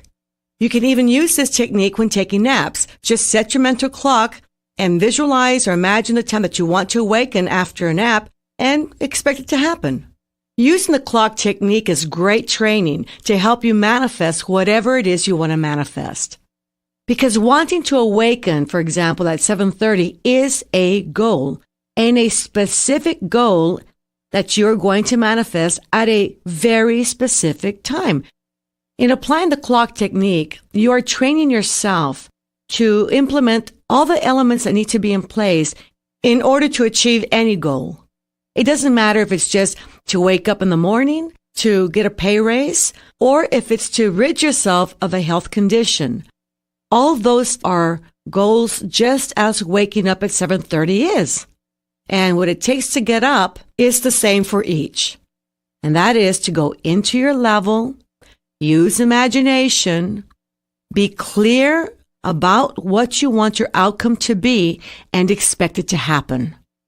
Now, some of you may want to put a digital clock in the picture as well. I know I do sometimes when I'm really pressed for time and I'm concerned I won't wake up exactly the time I want to awaken. I'll not only use my analog clock, but I'll also use the digital clock. I'll have the numbers change rapidly until they land on the time that I want. And once I have both clocks set, I say to myself, this is the time I want to awaken, and this is the time I am going to awaken. Now, it's important that you don't set a physical alarm clock, not even as a backup for fear you might not wake up on time. You may have your clock by your bedside, but without the alarm set. This shows commitment. It shows that you believe and trust in your inner self to wake you up. Your inner self is that part of you that desires the best for you. And the sooner you discover that, the sooner you'll begin to receive even greater benefits in all areas of life. Applying your technique out of need rather than a curiosity will always lead to greater success. Now, something else I encourage you to do is to imagine yourself getting up in the morning, looking at the clock and noticing that it's exactly the time you wanted to awaken. Something else that's really interesting is to notice what wakes you up. It could be a honking horn or the dogs barking or even the birds chirping loudly. You may even have a dream of someone calling your name or the alarm going off. The interesting point here is that there may be a power greater than you that is helping manifest the goal of just waking up in the morning. And don't cheat yourself either. If you want to awaken at 7:30, don't settle for 7:35 or 7:45, because your goal is to manifest what you desire at a specific time in life. Then this training is going to help. If you say 7:30, it must be 7:30. If you say 7:52, it's going to be 7:52, not 7:58, not 8 o'clock. So whatever time you set, you are going to wake up at that exact time. This is going to help later on when you set a goal and you want to manifest that goal at a specific time. Now, just a little word of caution. When you set this technique, you might awaken several times during the night just to check on the clock. Is it time yet? Is it time yet? Now, that's only really showing that intelligence is already working for you. Don't be concerned about that. It will clear up. You'll begin to develop your trust in yourself. It'll only take a couple of days, and you'll find that when you say 7:30 or 6:42, you will awaken at exactly that time. And you will feel like you have accomplished your goal successfully. And that's a great way to start your day. Early on with the Silva Method training, you learn how to use your imagination to relax your physical body. You're now going to go a step further and learn how to use your imagination as a communications tool to work with your consciousness. And this is going to help in all your manifestations.